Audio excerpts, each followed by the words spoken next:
right, it is Illini Basketball Podcast, episode 120. The season does, in fact, begin tomorrow evening at the State Farm Center, which, no surprise that they start the season at home. It's kind of how it works, right? Every year. And some teams don't do that, but this year it certainly feels like almost everybody in their first game of the season is going for the cakewalk for the most part. And I'm not going to say that that's what Eastern Illinois is, but I think that's what Eastern Illinois is. So, and last year, you know who's not having a home game? Eastern Illinois. And there's a reason for that. And I'll also say this about them is they certainly aren't going to be able to keep up with the athleticism that the Illini have. We'll get into that. And also Jermaine Hamlin, welcome back. That'll be hopefully a big video on the board. For him. Sweet reunion. Yeah. Right. A nice video about his time here. It was so great. Yeah. Yeah. So Underwood and Melendez were at the pregame press conference. And so we got some stuff they said. You might have slapped RJ in the face with all your comments last week or whenever we had that last show, but that's all right. Underwood said of Sky Clark that he had his best practice last week. They saw him go one-on-one with Terrence Shannon Jr. and tried to dunk on him. He said, quote, "We saw that guy." I don't know what tried to dunk on Terrence Shannon Jr. means. Maybe he almost did and then missed or something. Yeah. Yeah. So he also talked a lot about Melendez, of course, since he was also there. Said that he has, quote, "a lot of swagger and confidence, and there's nothing on the court I don't think he can do." Quote, "Last year, there was a lot." So Underwood apparently didn't trust RJ last year is what I get from this. I think we all knew that for the most part. I feel like he didn't play RJ as much as everybody thought he should, and he didn't. Like, if you look at the tournament, like the only consistent player for them was RJ. Yeah, and I'm not gonna say that he's not gonna be an important part of this team. And I also wonder, like, if you had to pick a player that Underwood would give the captaincy to, let's say they're throwing a C on a jersey. Like hockey style. I feel like RJ might be that guy at this point because he's like everywhere. Like he's doing this. Obviously, I can't think of any veterans that you would do that with. Yeah, I don't know. I think that he feels like Terrence Shannon Jr. is the captain of this team. Yeah, but the only thing with that is like he never even played here before. Would you really give it to a guy who hasn't been here? Like it would have been Io or Trent the last few years. But you don't think he would give it to Coleman Hawkins over RJ Melendez? I would hope not. Because if you listen to the way Brad talks about Coleman Hawkins. But I don't think anybody views Coleman Hawkins as, man, that's a leader right there. Like, no offense. I just don't think that's the way that he is. I mean, it sounds offensive, but okay. Well, it's, I think Coleman might know that. Like, he's not like a get-in-your-face type leader. Like, if something's going wrong, he's not going to go after another player and say, you need to do this. I'm not saying RJ would do that as a sophomore, but I'm saying, like, he seems like the front and center guy this season, preseason-wise. Okay. So, I don't know. Somebody that I think we probably agree would also have a C on their jersey is Luke Goody. Of course, he's out. They said everything went fine, and we do have some sort of timeline. They said that he would be reevaluated in 6 weeks. So I guess 6 to 8 weeks is what we're looking at without Goody. I don't know when that puts him back. I didn't do that math, but I'm sure that you can figure that out. Brad said about the Quincy game, quote, "I think we made a lot of progress since the exhibition game against Quincy. Want to see that carry over to a real game because remember that Quincy game was not real, guys. So if you were getting mad about that, like me, it wasn't a real game." He said, quote, "There's a lot of role identification out there for us. That will come. Very curious to see our pace and our communication. Excited to see how we play in terms of not turning the ball over. We don't have a ton of game experience." So that's all pretty, relevant. Everybody kind of knew that this team hasn't played together in actual game situations. So you did see a lot of that miscommunication in the Quincy game. Exhibition, whatever you want to call it. And so we'll see if that gets better against Eastern Illinois, who is probably on the same level as Quincy, I would say. Spoiler alert, I don't think it will get better in this game, but doesn't mean they still can't win by 30. They can Very turn true. the ball over 20 It times. doesn't necessarily have to get better, does it? And I'm not expecting it to, just because first game of the season, I feel like I think we'll see Underwood some teams, improvement, right? you would think so, a little You bit. would hope Yeah. so. According to Underwood, they have improved. So I don't know how much I buy that he says in the public, but you know. yeah. Melendez was asked about defense and stuff like that, and he said, "quote We've been working since the beginning of the summer on pressing full court. It's something you're going to be seeing a lot from us. This is also something they showed in the Quincy game. I believe you questioned if they would, or somebody questioned if they would be wore out by the end. I did see a guy comment on this and say." They played really good half court defense last year. And so he would prefer that, but they also had Kofi in the middle last year. So you kind of have to change with it. And that's what Brad's been really good at doing. So Kofi, by the way, back on campus. Is the banner raising tomorrow? I don't know. I hope it is, because I feel like that is. Yeah, I feel like that is that's nice. I feel like that is something that we should know, but we don't. So moving on. I mean, you could quickly look it up, but I know that you've been doing a lot today. I've been seeing stuff on Twitter I got to respond to. So they said that RJ said that he spent a lot of time in the spring and summer on campus. He knew that he was going to have a bigger role this year, and he was spending a lot of time with Adam Fletcher to prepare for that role. So RJ has the mindset that he's going to be one of the guys that has to carry him, just like the rest of Illini Nation believes. So the banner raising is Kansas City. Yeah, Friday. I was going to say, I didn't think it was the Eastern game, but yeah, tomorrow is Veterans Day celebration. So which isn't Veterans Day on the 11th? Why wouldn't they do that on that day and then the banner switch them? Yeah, I don't know. Maybe IO's schedule. Oh wait. Whoa. He also said that Sincere reminded him a lot of Trent Frazier.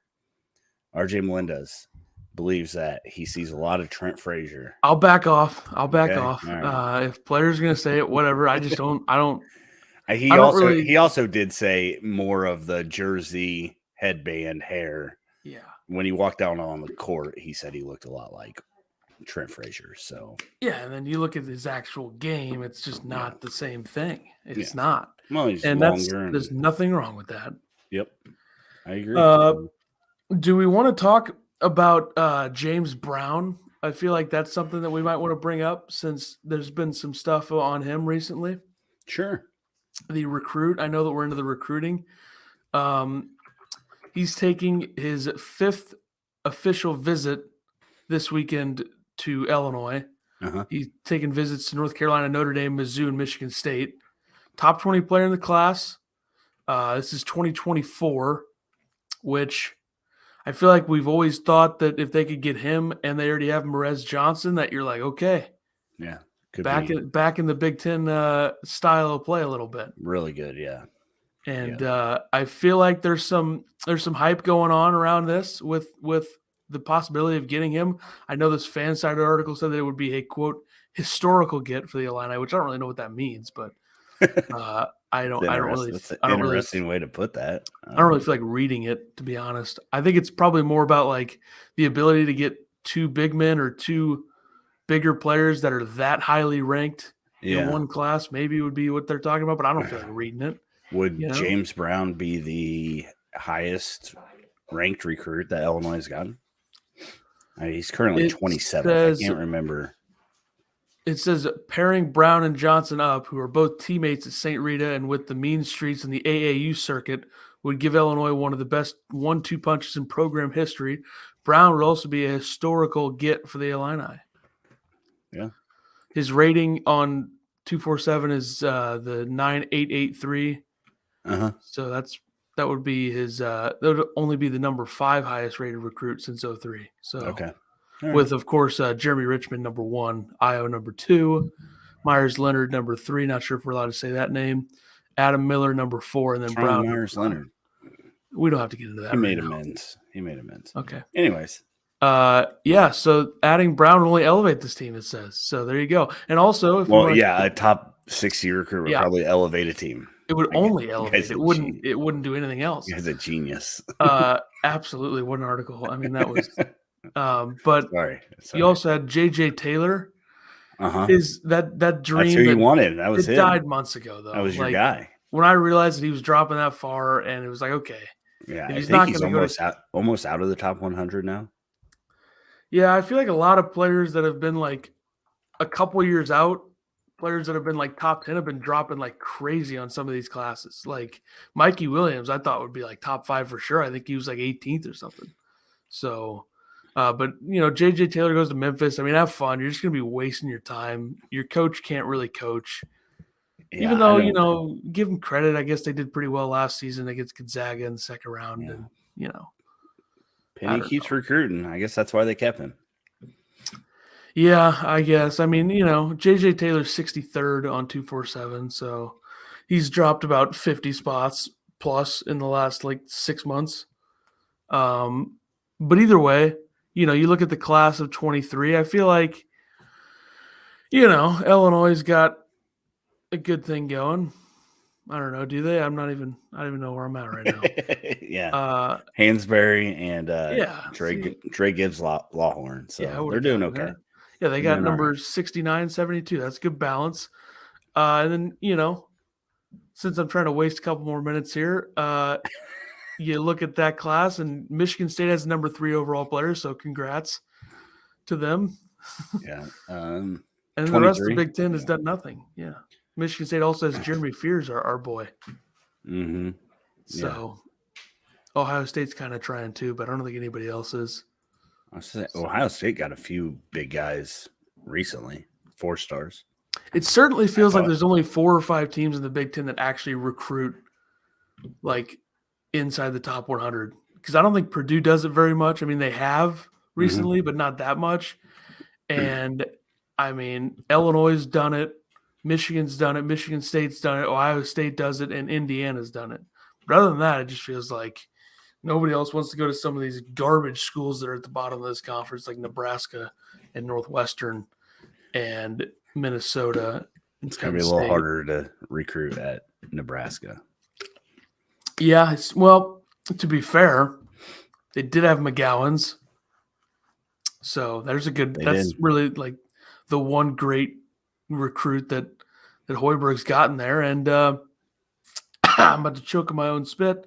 If you had to guess before we get into the Eastern Illinois preview, because I don't want to make this like a 20-minute podcast, we got to extend a little bit here. I could have added some stuff to this, but we're definitely rambling enough to extend it. So I'm waiting for everybody to pile on in here. But call your friends. Who do you think is going to? How many Big Ten coaches do you think are going to get fired this season? I'm going to guess 2, but I feel like it's not going to be both. I'm going to go with 1.5. So it's definitely going to – Hoiberg's definitely going to go, I would think, if they're going to be that bad again. And I would think that Chris Collins, if you're Northwestern, it's like how much longer can you put up Time with to this? move on. Yeah. Didn't they both just get extensions? I don't think that even matters anymore. Oh, I don't think if coaches can leave right after they get extensions, schools can pay those out, especially Northwestern. That's true. They all think they're so smart they should have enough money to buy them out. So that's very true. Should we talk about just generally speaking how terrible the college basketball schedule is tomorrow? Sure. The best, highest rated game by a mile tomorrow. It has a 68.3 thrill score on KenPom. Is Memphis and Vanderbilt. I did read a thing where there's like no good games the first, 4 days or something? Yeah. But I mean, the beauty of college basketball for me is that I will watch most of these games anyway and probably still have a good time. But like the general fan, the person who's maybe attached to one school doesn't pay attention to a lot of others. Here's the problem. When Memphis and Vanderbilt's your best game by a mile and your second best game is Kent State and Northern Kentucky, that's just not good. It's not good. Not good for the brand. You got so many of these games where it's like Illinois, Eastern Illinois, Oregon, Florida A&M, I mean, I can't even find any others because I don't know how to scroll very well. Kansas and Nebraska, Omaha. You got so many of these top 100 teams playing teams that are 320 or worse. So, it's a bit of a problem. But everybody wants to get off to a good start. I just don't feel like it's always been this way, Yeah, right. Yeah, that's what I'm saying. They're saying that it's one of the worst starts in college basketball in a while. I think one of the problems is that you don't have the Duke, Kansas, Michigan State, Kentucky thing that they usually do on like the first or second night. That's like a week later, I think. So I guess that's an issue that they could run into. And then you also have the fact that Tuesday is another, your highlight game on Tuesday might be Georgetown and Coppin State. But don't you think like a big part of that is the rise of these multi-team events and stuff? I mean that there's literally like 6,000 MTEs out there now, which are great. I think Vegas is hosting like 6 of them.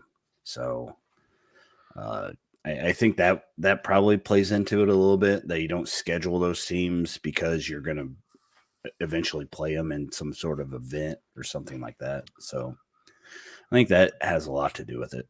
Yeah, I think also, you look at where else, like the multi-team event thing really becomes like a really, really great part of the sport in the like late part of November. Like Feast Week is obviously probably the best thing we have before the tournament, but it's just it's tough to see the fact that the first few days are just, man, that's going to be hard to get through. M. Bratz is here again. Thanks for stopping by. He's putting money on Mr. Harris being like Trent. M. Bratz, if you got some extra cash, I can give you my Venmo. He says, I see it and will be a big fan of that guy. I agree. I think Sincere Harris is going to be an amazing 4-year player. I think Sincere Harris is going to end up being like Podge. Ouch. But he's not, so I'm just joking. It depends on if he gets playing time. It depends if Underwood does go 9-10 deep. I don't see it right now just because we know Underwood's MO. I listened to a little bit of Michael LaTulip talk and said that teams they don't go that deep. So we'll see. All right, let's go. Let's move on. You ready? Yeah, I suppose so. All right. Number 23, Illinois takes on Eastern Illinois University, 8:00 tomorrow, ESPNU. You got this line from Bovada. Yep. Illinois is -29. And I saw somebody else, I think the highest it was 31.5, but I feel like 29 is pretty much where everybody else is on that, which isn't surprising. I mean, you look at Illinois over the last few years in their first games. I think Chicago State, they were like 35.5, but there's a reason for that. Yeah. A couple years ago when Illinois was a preseason top 10 team. And last season, I don't even remember how they started last season. So I remember Arkansas State, but I don't think that was the first game. So I already forgot. So that's good. Well, don't look at me because it was Jackson State. It was Jackson State. And that spread was in the low 20s, if I remember right. Did Illinois win that game? I would hope so, yeah. All right. Eastern Illinois, 5-26 last year. They've lost their 2 leading scorers, Keyshawn Charles and Keyjon Clements, 8.9 and 8.3 points per game, respectively. Jermaine Hamlin, your boy, from Lincoln, Illinois, did play at Illinois for a year, 2 years. How long was he at Illinois? 2? Okay. He played 13 games last year. He started the first 3. I don't know if he had injury or he just got benched a lot. I don't know. But averaged 6.8 points per game and 3.3 rebounds per game. And then I will also shout out Yakima Rose Jr. from Lanphier High School. Local guy to us. So I don't know if this kid plays a lot. He's a senior, but there you go. Ken Palm, that's you. Yeah, I suppose this is just preseason projections. I don't know how he bases these, but they're obviously newer numbers, so you might as well toss them out there. They're 358th in adjusted offense. That is out of not very. I mean, I would have to scroll down here, but that's out of 363. 363 teams. I mean, Yeah, that's not good. it's not Uh, good at all. Defensively, adjusted defense 315th, also not great. And Illinois should be able, if Illinois can turn this into a track meet, I'm not sure Eastern Illinois reaches 30 points. They're 295th in adjusted tempo. So, Yeah, very true. When I was looking up their schedule last year, Eastern Illinois only scored 60 points or more than 60 points in like 6 games. So not a lot of scoring. I did look up their roster. They had a lot of turnover, which I assume these lower D1 schools do, kids transferring or doing whatever. So I put down the 5 guys that are returning as projected starters. We got Dan Lewers. He's a 6'5" guard. He's a sophomore who averaged 7.8 points per game last year. He was the 3rd leading scorer last year. But when I talk about leading scorers at Eastern Illinois, it was like 8.9, 8.3, 7.8, 7.6. So they all averaged in that 6 to 8 point range last year. Jay Lane is a guard, 6'5" senior who averaged 7 points a game last year. And then you have Paul Bismani, 6'9" sophomore, 7.4 points per game, 4.1 rebounds per game. And then Rodolfo Rafuno Bolis. He's a 6'8" forward. He's a sophomore. He averaged 6.2 points per game. He led the team in rebounds with 5 a game. And then, of course, Jermaine Hamlin. We all know him. We talked about his stats earlier. So that's who I think will probably be in the starting lineup. I don't really know. Like I said, they had a lot of turnover, and those were the main guys that played last year. So they might have some transfers in there that start and that I just don't know about. So they could, yeah. I mean, you look at their schedule for the rest of the season, they'll also play Ohio State and Iowa. So, yeah, it's not going to get much. I mean, they're probably going to get destroyed by like Ohio and maybe even Illinois State as well. So, like I said, they only won 6 games. I think their closest game against a team that people would actually recognize was Butler. I think they lost by like 12. I think it was 54 to 66 or something like that. So yeah. And they not a all, lot I of mean, scoring on this team. Central Michigan, they only lost by 1. I mean, Central Michigan's not good, but either way, not the worst. And that would be a team that people maybe recognize. But also, they have a little bit of a scheduling deal this year where they're probably going to get destroyed by a lot of their conference opponents as well, I would think, in the OVC. They did last season for They sure. finished dead last year in the OVC. Yeah, I mean, when SIU Edwardsville's beating you up and SEMO and yeah, they're not a good basketball team. And that's not like Illinois should take them lightly, but I feel like Illinois should take them lightly because they're not good. And I don't really see how they could have improved. They got the same coach, Marty Simmons, apparently, this is his 2nd year there. Mm-hmm. So maybe a bit of a rebuild. He was at Evansville before this. Did decently well there. Made the MVC tournament final in his 2018 year there, 25-9. But either way, yeah, Eastern Illinois, not the hardest of opponents to start the season, but that's just kind of how it works. And Illinois will have this kind of similar situation for all 3 games, except it gets a little bit harder each time. I mean, UMKC and Monmouth are better than Eastern, so. But I'm interested to see who's going to be Jermaine Hamlin, him versus Coleman, I suppose, to start if Hamlin does get to start. Interested to see that, former teammates, I suppose. So, yeah. And I just kind of wrote down some things to expect, some things to look out for.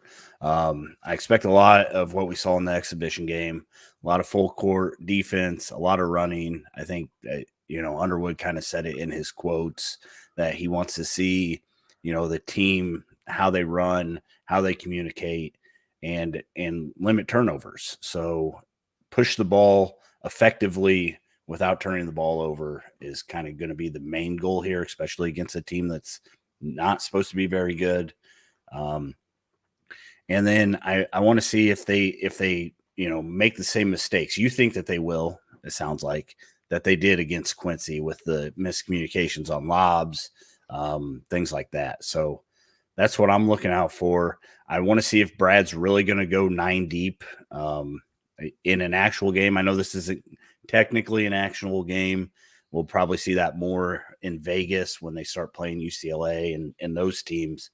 But I think you still establish your rotation early on.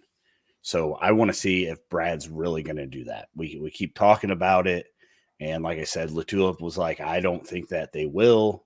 So I want to know if they will in game. So, and then my other big thing is Dane Danger. I know I talked a lot of crap about him, and I apologize, Mr. Danger.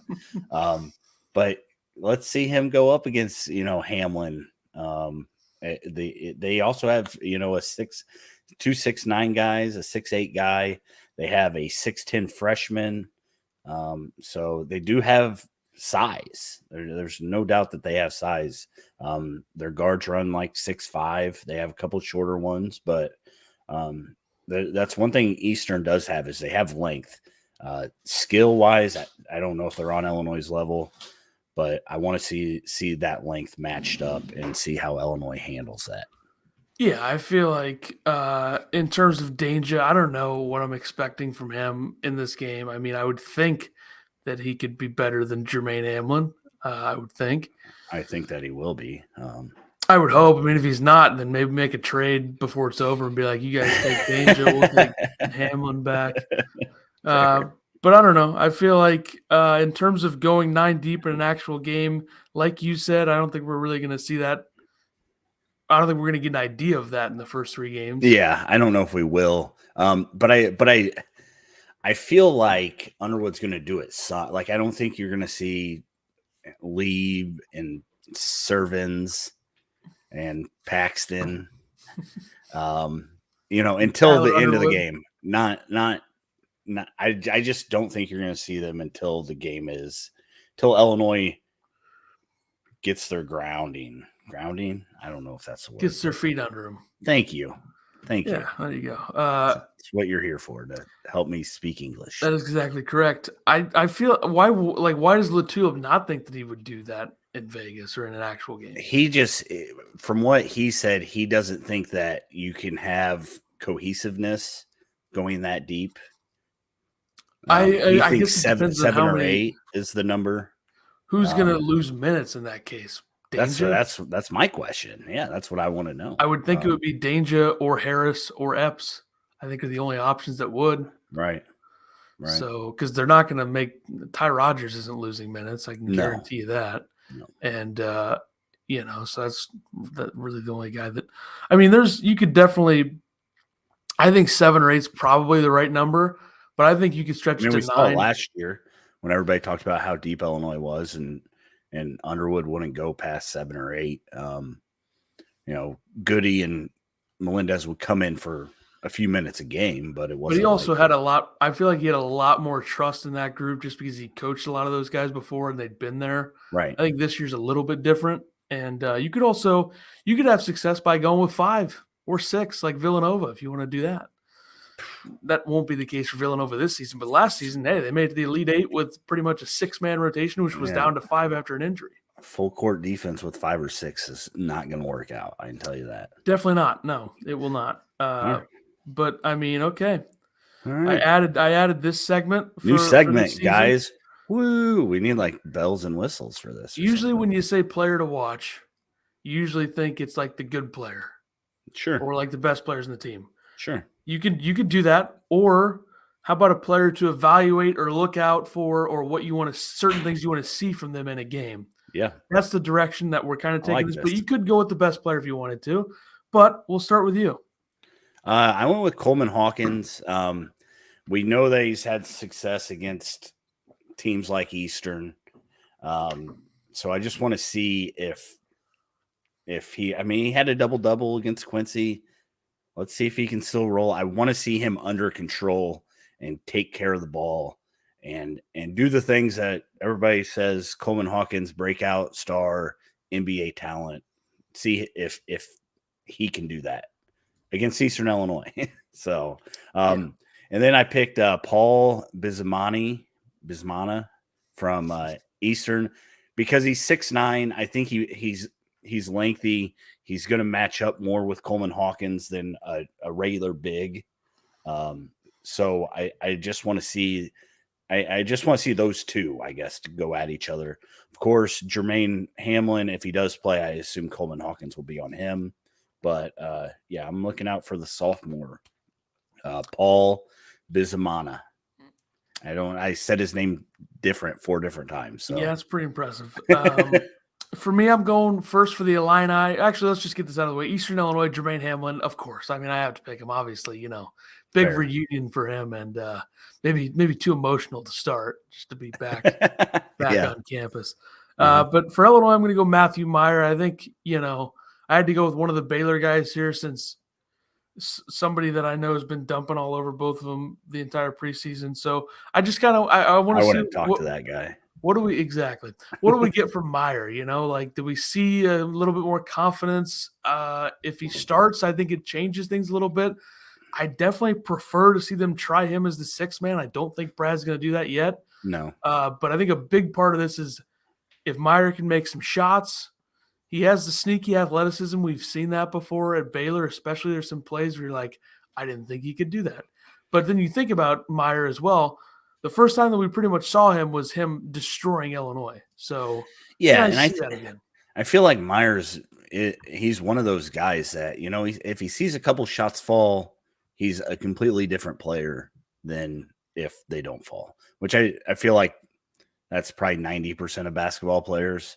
But I feel like Matthew Meyer defines that more than the other guys on this team because the other guys on this team are going to keep shooting it where Matthew Meyer will probably pull back a little bit. So if he gets some shots to fall, I think we're going to see a different guy out there. And I'm excited to see, his defense again. Again, he wanted to be Big Ten Defensive Player of the Year. You might as well get 7 steals against a team like Eastern. So, how many turnovers do you think Eastern has? 22. I'm going to go 27. Okay. I think Illinois is going to have like 15 to 18. I think Eastern only averaged like 16 last year. So, well, they weren't facing, teams that could actually play defense. Yeah. Northwestern beat them by like 30, though. And Iowa beat them, or not Iowa. I meant to say, Northwestern. Yeah. Northwestern beat them by 24, sir. So, and what did I say, 30? Did I say 30? Yeah, you're really questioning this? Yeah, Jermaine Hamlin was their leading scorer in that game with 10 points. 10 points. So they turned it over. I don't know. I tried looking. I don't know if he got hurt. I don't know what happened, but it didn't say anything about injuries. But he started the first 3 games, and then he only played 10 more games after. It had to be an injury. It had to be because he was out from January 13th to the end of the season. Yeah. So. And he was playing 20-plus minutes in almost every game. So. Yeah, like I said, I tried looking. I couldn't find anything on it, though. I guess nobody covers Eastern Illinois basketball. So probably not, no. All right, predictions for the game. Predictions. Like I said, Eastern Illinois hasn't only scored 60 points in 6 games. I don't think they're going to break 60 against Illinois. If they do, then I think a lot of question marks on this defense. Illinois 96, Eastern Illinois 54. Go ahead and give up those 29 points and put your house on Illinois. So if Illinois wins 115-60, do you have question marks with the defense still? Yep. Okay. I'm going to take Illinois 88-50. Like you said, they're not going to – I don't think Eastern's going to be a team that's going to score a lot of points. They're a football school, obviously. So, there you go. Eastern Illinois is a football school?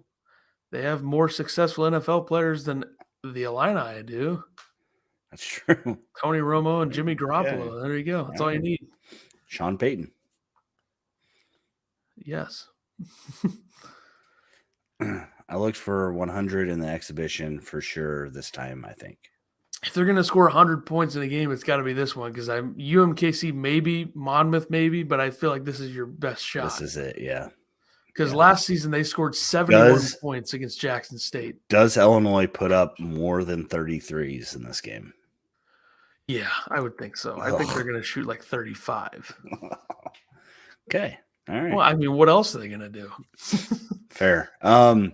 I just found this just got posted 2 hours ago. Your boy Andy Katz ranked the top 10 fan bases. He's got Illinois currently at 6. Kansas 1, Indiana 2, North Carolina 3, Kentucky 4, Auburn 5, Illinois 6, Duke 7. Ouch. Arkansas 8, Gonzaga 9, Creighton 10. Creighton's a weird one, but okay. They're all weird ones. I mean, first of all, what criteria do you even have for something as stupid as that?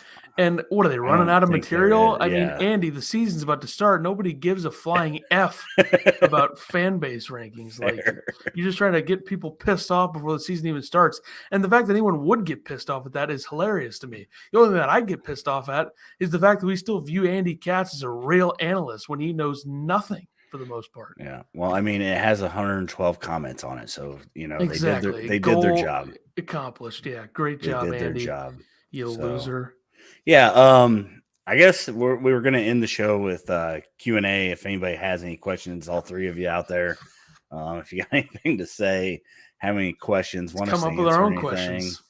I got nothing. So you just. How about the Illini football team? Oh, yeah. We should probably talk about Illini football, huh?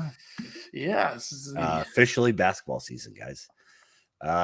Illinois football did not look good yesterday at all. But hey, what can you do? But they're still 7-2.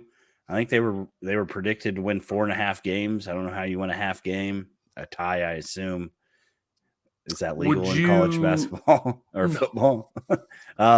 So yeah, I does it matter? No. Is it going to look bad when the Big Ten team that wins the West lost to the two worst teams in the East? Whoa! Yeah, I don't know if they're going to win the West. I don't know if they're going to win the West. All they got to do is beat Purdue. I know, but that's they couldn't even beat Michigan State. That's true. And I text you, that was like the epitome of a trap game, though, right? I mean, Michigan State lost 8 guys. They come together. They get hyped up for this game. Illinois is just hearing about how good they are. First ranking in the college football playoff rankings in their lifetime. And so I just felt like the win 30 mile an hour. It just felt like a culmination of Illinois wasn't going to win this game. Got off to a great start, though. Yeah. Kick the field goal, Brad. Wait, what's the coach's name? Bert? I feel like sorry, still in basketball mode. I feel like I'm okay with them trying to score the touchdown there, though. Yeah, I mean, exclamation point them. That's not what you text me, but if you want to change your views for I said the play calling was bad. I didn't have any problem with the actual call. Yeah, running it up the gut on fourth and 1 like 6 times in a row, probably not a good play. Probably needed a play action on one of those. Should have dialed up one of those sweet options with DeVito going to the left. I don't know. Which they did on one of those third downs on that drive. But anyway, I would settle for the Citrus Bowl, right? I mean, there's nothing wrong with that. I mean, again, this team nobody was expecting anything. So 7-2 is still 7-2. 8-4 at the worst. And that's like, if you would have told us that at the beginning of the season, it's like, okay. And the beauty about college football is that it's just so stupid. You have to have a backup team anyway. So if you're an Illinois fan, just pick another team to root for at the end of the season.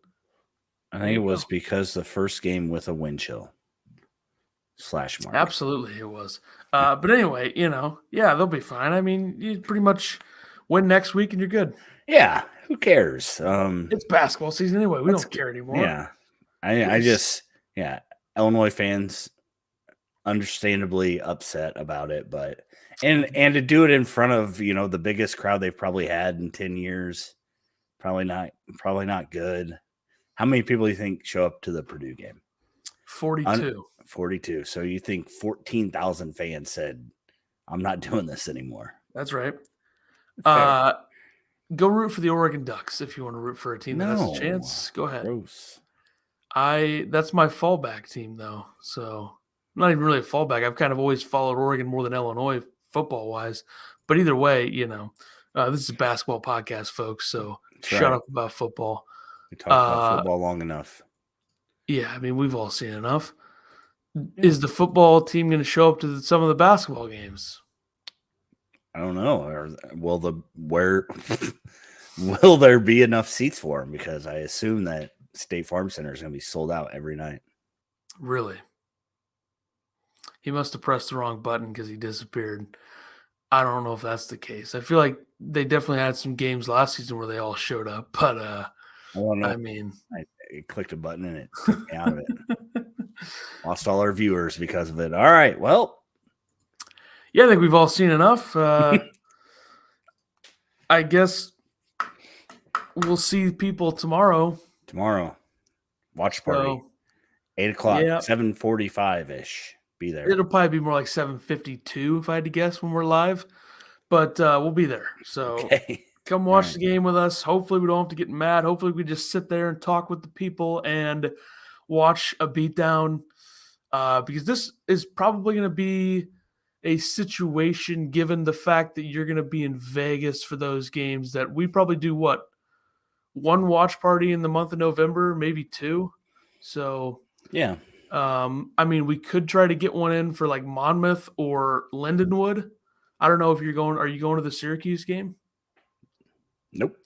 We could do that one too, if possible. So, yeah, we'll figure it out. Usually just do these on the fly anyway. So, yeah, but we're doing the first game of the season. We didn't do the first game of the season last year. Didn't do it the year before that. Yeah, because they were on Big Ten Plus. That says a lot about Illinois, right? I think Jackson State. Well, I think Jackson State was on Big Ten Network last year. Oh, was it? Okay. I also think that Chicago State was the year before that. The only reason we didn't do that because it was Thanksgiving was the first game of the year that year. So, all right. Makes sense. We'll see you tomorrow night, and then we'll see you for episode 121 later in that week. Get ready for UMKC, another huge opponent. So, yeah. And we can dry all our football tears with basketball cheers. Sure, why not? You like that? Wow, very nicely done. All right, we'll see you tomorrow night. Goodbye. Later.